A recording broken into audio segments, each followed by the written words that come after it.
বড় আপুর বান্ধবীর সঙ্গে দেখা করতে আজ আমি পার্কে। আসলে আমার বড় আপুর বান্ধবীর নাম ছিল রিয়া। সে আমাদের বাসায় যেত এবং এভাবে আমাদের পরিচয় হয়েছে। এবং একটা সময় আমি আমার বড় আপুর বান্ধবীকে আমার বেস্ট ফ্রেন্ড হিসাবে স্বীকৃতি দিয়েছিলাম। কালকে রাতে আমার বেস্ট ফ্রেন্ড রিয়া আমাকে ফোন দিয়েছিল। ফোন দিয়ে বলল তার নাকি দরকার আছে, সেজন্য দেখা করতে পার্কে যেতে। তাই আমি আজকে পার্কে এসেছি। আমায় দেখে রিয়া বলল, তুমি তো দেখতেছি একটা কাজও ঠিক মতো করতে পারো না। তুমি আমাকে কথা দিয়েছিলে কখন আসবে, আর আসলে কখন? তোমার সাথে আমি আর কোনো কথা বলতেছি না, তুমি ওই রকমই চুপ করে থাকো। আচ্ছা আচ্ছা সরি, একটু দেরি হলো কারণ রাস্তায় অনেক জ্যাম ছিল তো, সেজন্য আসতে দেরি হলো। তুমি কি মনে করেছো আমি বুঝতে পারি না তোমার কি জন্য দেরি হয়েছে? আসলে রাস্তায় কোনো জ্যাম ছিল না। আচ্ছা, রাস্তায় যদি জ্যাম না থাকে তাহলে তুমিই বলো কি জন্য আমার এত দেরি হয়েছে। আমায় কি আবার নতুন করে বলতে হবে নাকি? আমি তো জানি গার্লফ্রেন্ডের সঙ্গে হয়তো পার্কে ঘুরতে গিয়েছিলে। আসলে ঘুরতে না, তার সাথে দেখা করতে গিয়েছিলাম। কি বললে তুমি? তোমার সত্যিই কোনো গার্লফ্রেন্ড আছে? তাহলে আমাকে ছেড়ে তুমি অন্য কারো কাছে চলে যাবে কেন? আরে আমি যা বলতে চাচ্ছি তুমি তা বোঝো না। আমি তোমাকে বোঝাতে চাইলাম আমি এখন কোথায় বলো তো। কোথায় আবার? আমার সাথে দেখা করতে রমনা পার্কে? হ্যাঁ, আমি আসলে এটাই বলতে চেয়েছি, আমার গার্লফ্রেন্ডের সঙ্গে দেখা করতে আমি এই রমনা পার্কে এসেছি। প্রথমত তুমি ফাজলামিটা একটু কম করো, বুঝলে? আমি কি তোমার গার্লফ্রেন্ড নাকি? কিসের জন্য তুমি এরকম কথা বলতেছো? তুমি আমার গার্লফ্রেন্ড না, আর আমার গার্লফ্রেন্ড তুমি কখনোই হতে পারবে না, এটা আমি বাজি ধরে বলতে পারি। দেখো, প্রথমত তুমি দেরি করে এসেছো, এসে এইসব কথা বলতেছো। আর কেন? আমি কি তোমার গার্লফ্রেন্ড হতে পারি না? গার্লফ্রেন্ড হলে সমস্যা কোথায় বলো তো? এইটা নিশ্চিন্তে বাজি ধরে বলতে পারি তুমি আমার গার্লফ্রেন্ড হতে পারবে না। কারণ আমার বড় আপু আছে যে, সে যদি একবার জানতে পারে যে তুমি আমার সাথে রিলেশন করতে চাও, তাহলে তোমার একদিন খবর হবে আর আরেকদিন আমার। তা তো অবশ্যই। তোমার বড় আপু কেমন তা কলেজের সবাই জানে। তুমি জানো, যেসব ছেলেরা তোমার আপুকে ইফটিজিং করে তাদেরকে সরাসরি গালে চড় মারতে দ্বিধা করে না। এজন্যই তোমার আপু আমাদের কলেজের সবার ক্যাপ্টেন হিসেবে নির্বাচিত হয়েছে। হ্যাঁ, আমার আপু কীরকম তা আমি ভালো করেই জানি। আপু আসলে কোনো মেয়েদেরকে রিলেশনে যেতে দেয় না। আর যদি কোনো মেয়ে আপুকে না বলে রিলেশনে যায়, তাহলে তার অবস্থা পুরো শেষ হয়ে যায়। আচ্ছা রাকিব, তুমি বলো তো, তোমার আপু কেন এরকম যে মেয়েদেরকে রিলেশন করতে দেয় না? আসলে আমি যদ্দূর জানি, আপু একটা ছেলের সাথে রিলেশন করত, কিন্তু ছেলেটা যখন তাকে ছেড়ে চলে গেল তখন থেকে আপুর এই রকম হলো। আর এজন্যই আপু চায় না কোনো ছেলে কোনো মেয়েকে ছেড়ে চলে যাক। বিশেষ করে এই কারণটার জন্য আপু কোনো মেয়েকে রিলেশনে যেতে দেয় না। তবে যাদেরকে আপু বোঝে যে তাদের ভালোবাসা সত্যি, সরাসরি তাদেরকে রিলেশনে যেতে দেয়। আমার আপু ভাবে প্রেম একটা অনেক পবিত্র জিনিস, বুঝলে। তা তো অবশ্যই। প্রিয় মানুষটি যদি ভালোবেসে ছেড়ে দেওয়া হয়, তাহলে কি কখনো ভালোবাসা থাকে? তাহলে রাকিব বলতে পারবে এতদিন কেন প্রেম হয় আর কেন মিথ্যে ভালোবাসা হয়? আসলে ঠিক আমি তো কারো সাথে জীবনে প্রেম করিনি, তবে ভালোবাসার মানে কি তাই জানি না। আমাকে একটু বোঝাতে পারবে যে ভালোবাসা কাকে বলে, ভালোবাসার মানে কি? কেন বোঝাতে পারবো না? অবশ্যই বোঝাতে পারবো। আসলে ভালোবাসা মানে হলো একজন আরেকজনের পাশে থেকে আজীবনের জন্য বলা যে ভালোবাসি। এমনকি প্রিয় মানুষের হাতে হাত ধরে বলতে পারো যে ভালোবাসি তোমাকে প্রিয়। এবং সর্বোপরি ভালোবাসা মানে হলো একজন আরেকজনকে নতুনভাবে জানা। আমার কাছে তো ভালোবাসা মানে তাই মনে হয়। তবে জানি না তোমার কি মনে হয়, একটু বলবে প্লিজ? আমি তো তোমার মতো করে কাউকে কিছু বলতে পারবো না। তবে আমার কাছে ভালোবাসার মানে হলো খুব বেশি মিস করা। প্রিয় মানুষটি যখন আমাকে ছেড়ে চলে যাবে, তখন যেন আমার প্রশ্নগুলো তার মাঝে অপেক্ষিত হিসাবে রয়ে যাবে, আর তাকে ছাড়া আমি জীবনে চলতে পারবো না। আবার কিছু ভালোবাসা মানেই হলো প্রিয় মানুষকে কাছে পাওয়ার আনন্দ উপভোগ করা। যখন সে আমার কাছে থাকবে তখন মনে হবে এই পৃথিবীর সমস্ত স্বর্গসুখ যেন আমি পেয়েছি। তুমি তো দেখতেছি অনেক সুন্দর প্রেমিক। তোমার কথার মাঝেই যেন ভালোবাসা লেগে থাকে। প্লিজ আর একটু বলো আমায়, আজকে শুনতে ইচ্ছে করতেছে। মোটেও না, আমি অতটা প্রেমিক পুরুষ না। তবে শোনো, এতটুকু বলতে পারি, ভালোবাসা মানে হলো জীবনে বেঁচে থাকার অক্সিজেন, যাকে ছাড়া এক মুহূর্ত বেঁচে থাকা সম্ভব না। আমি তো মনে করেছিলাম তুমি প্রেম মানে কি তা বোঝোই না। দেখতেছি এখন অনেক কিছুই বোঝো। তাহলে এতক্ষণে আমার সন্দেহটা ঠিক হলো। তুমি নিশ্চয়ই কারোর সাথে প্রেম করো, তাই না? হ্যাঁ, করি তো। বর্ণনা শুনবে? প্লিজ শোনো না একটু। তুমি যার সাথে প্রেম করো তার কাছে গিয়ে তোমার বর্ণনা দাও। আমি তোমার কথা শুনতেছি না। আসলে আমার মনটা আজকে তুমি খারাপ করে দিলে। কোনো কথাই বলবো না তোমার সাথে। এভাবে বললে কি আর হয়? তোমাকে যে শুনতে হবে তার বর্ণনা। আচ্ছা, আমি বলতেছি, তুমি শোনো।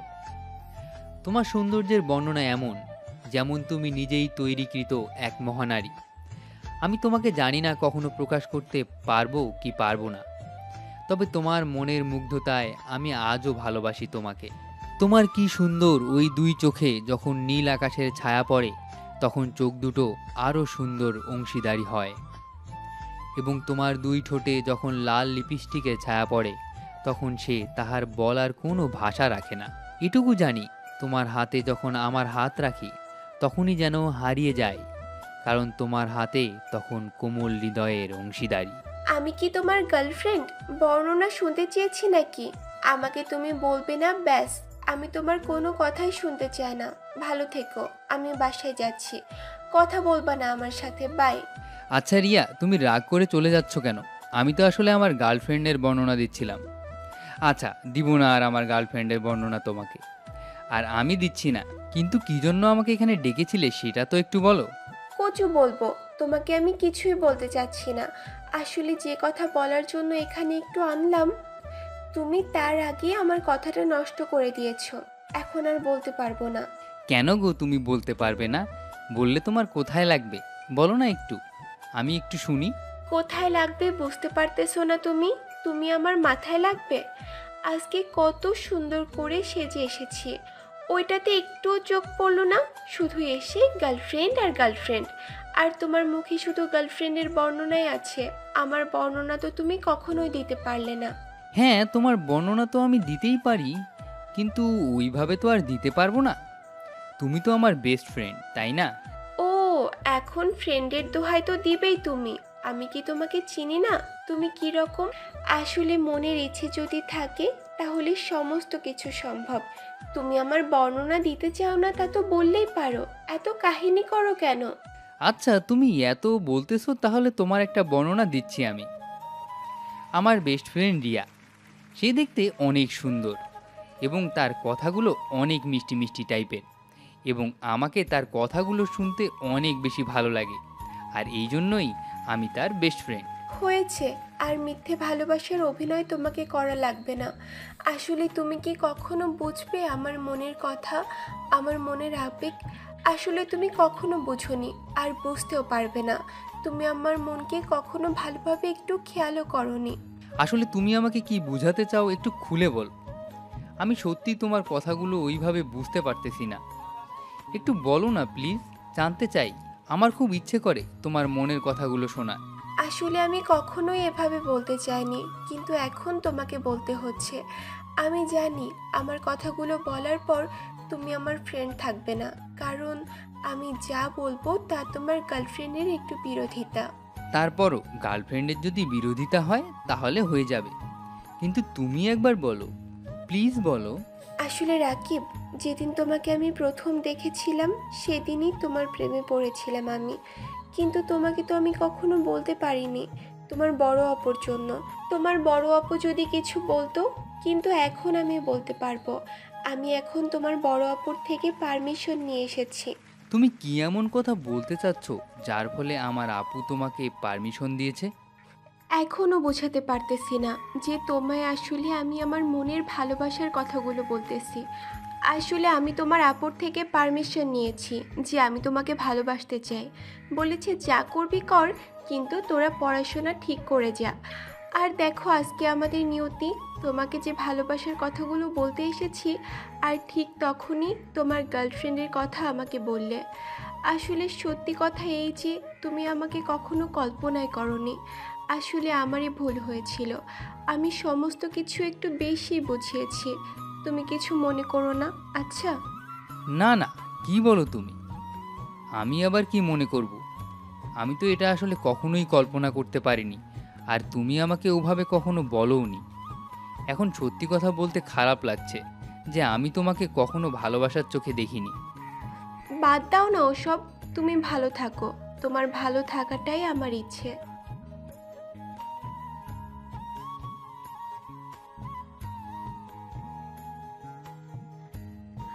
তোমার গার্লফ্রেন্ডের নাম জেনে আমি কি করব? আমার দরকার নেই, তুমি তোমার মাঝে রেখে দাও, তাহলেই হবে। আরে কি বলো, তোমাকে যদি আমি না বলি তাহলে তো আমি আর কাউকে বলতে পারবো না। আগে শোনো না নামটা। আজকে তোমার গার্লফ্রেন্ডের নাম শোনার আমার কোনো ইচ্ছে ছিল না, তুমি যখন বলতে চাচ্ছ তাহলে বলো। আমার গার্লফ্রেন্ডের নাম হলো রিয়া। আমি এতক্ষণ ধরে তার বর্ণনাই দিচ্ছিলাম। মানে কি? রিয়া তো আমার নাম, তাহলে তুমি এতক্ষণ আমার সাথে ফাজলামি করতেছিলে? হ্যাঁ, আসলে আমি দেখতে চাচ্ছিলাম আমার এই কথা বলার পর তুমি কেমন করে থাকতে পারো। সব ফাজলামির একটা সীমা থাকে, আর তুমি সেই সীমা অতিক্রম করেছো। তোমাকে তো আজ আমি ছাড়তেছি না, তোমার আজকে 12টা বাজিয়ে দেব। কি বললে? আমার 12টা বাজিয়ে দিবে? তাহলে তো আমাদের বিয়ের রাতে তো কিছুই করতে পারবো না। এতক্ষণ ধরে কাহিনী করলে, এখন আবার আরেকটা কাহিনী করতেছো? তোমার কিছুই করা লাগবে না, তুমি শুধু চুপ করে থাকবে, আর বাকি কাজটা আমি তোমাকে কমপ্লিট করে দেব ধীরে ধীরে। সব কিছু ঠিক আছে, কিন্তু আমি তো ধীরে ধীরে পছন্দ করি না। আমার তো ফার্স্ট ফার্স্ট চাই, তাই তোমাকে ফার্স্ট হতে হবে। মানে বুঝতে পারছো তো কতটা দ্রুত হতে হবে তোমাকে? দুর্বল হলে কিন্তু তোমাকে চলবে না। আমি কিন্তু কখনোই দুর্বল না, আমি সব সময় সবল। এখন কাহিনী হচ্ছে ওটা না, কাহিনী হচ্ছে তুমি কি জন্য আমার সাথে প্রথমে এমন করলে যে তুমি আমাকে ভালোবাসো না। এমন বললাম নাকি? আমি তো তোমাকে ভালোবাসি না। আমি তো বলেছিলাম আমার একটা গার্লফ্রেন্ড আছে, আর আমার গার্লফ্রেন্ডটাকে তা তুমি শুনতে চেয়েছো। খেয়েছো তা তো কখনো শুনতে চাওনি। অযথা তুমি একটু বেশি বেশি বললে। যাই হোক, আমার কিন্তু তখনকার বিষয়টা অনেক ভালো লেগেছে। আমি তো এখনো তোমাকে প্রপোজ করলাম না। আই লাভ ইউ জানু, আই লাভ ইউ জানু। আই লাভ ইউ টু মানে কি? আই লাভ ইউ টু তো আমি বলবো, তুমি কেন বললা? তোমার কাজটা আমি একটু সোজা করে দিলাম, তুমি যদি বলতে ভয় পাও এখন, সেই জন্য। তুমি আমার সাথে এখন যা কাহিনী দিচ্ছ তাতে মনে হচ্ছে আমি তোমাকে গলা টিপে মেরে ফেলি। ও মা, তাহলে তো তুমি বিধবা হয়ে যাবে, আর তুমি আমায় নিয়ে বাসর ঘর করতে পারবে না। আমি কি চাই যে তুমি আমাকে ছাড়া অন্য কারোর সঙ্গে বাসর ঘর করো? আচ্ছা হয়েছে, তোমাকে এত টেনশন করতে হবে না, আমি তোমাকে মেরে ফেলবো না। এই তো, এতক্ষণে দেখি আমার জান পাখি সব কিছু বুঝতে পেরেছে। ও আমার জান পাখি, তোমার কি এখন ইচ্ছে হচ্ছে আমরা বিয়ের আগে অন্য কিছু করে নেই? আকাশেতে আমার কৈশোরের ইচ্ছে নাই, আগে বিয়ে হোক তারপর দেখা যাবে। আর যদি এখন কিছু উল্টাপাল্টা করি তাহলে আপু আমাদেরকে শেষ করে দেবে। তা তো অবশ্যই, আপু আমাদেরকে একেবারে শেষ করবে। আচ্ছা, এখন তো একটা কিস দিবে, তুমি কি তা দিতে পারবে না? হ্যাঁ, আমি এখনই দিতে পারতাম, কিন্তু পাবলিক প্লেসে দেব না, আর বাসর ঘরে আমি দেব তোমাকে, এটা নিয়ে টেনশন করতে হবে না। আচ্ছা ঠিক আছে, তাহলে আমি অপেক্ষায় থাকলাম আমাদের বিয়ের দিন। আমি আমার বড় আপুর সহযোগিতায় রিয়াকে বাড়ির বউ করে নিতে পেরেছিলাম। আর এভাবে আমার এই গল্পে রিয়া হলো আমার বোনের একমাত্র বান্ধবী, আর আমার হলো বউ।